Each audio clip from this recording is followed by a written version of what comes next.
సేమియా హల్వా చేస్తున్నాను. ఏంటంటే సేమియా ముందుగుండా కొద్దిగా ఉడకబెట్టుకోవాలి. అందులో కొద్దిగా నెయ్యి వేసుకుంటే అంటుకోకుండా ఉంటుంది అనమాట. నెయ్యి వేసుకొని ఉడకబెట్టి ఇలాగా మనం వడకట్టుకొని ఉంచుకోవాలి.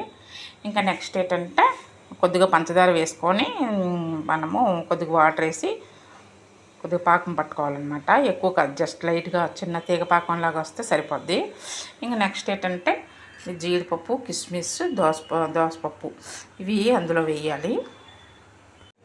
పంచదార కొద్దిగా తీగపాకం వచ్చిన తర్వాత సేమియా వేసుకోవాలి. మనం ఉడకబెట్టిన సేమియా అది కొద్దిగా జస్ట్ కొద్దిగా పంచదార ఇంకే వరకు ఉంచుకొని ఇంకా నెక్స్ట్ ఏంటంటే మనము ఈ జీడిపప్పు, కిస్మిస్, ఈ దోసపప్పు ఇవన్నీ వేసుకొని కలిపి జస్ట్ ఒక 1 minute ఉంచేసి దించేసుకోవడమే.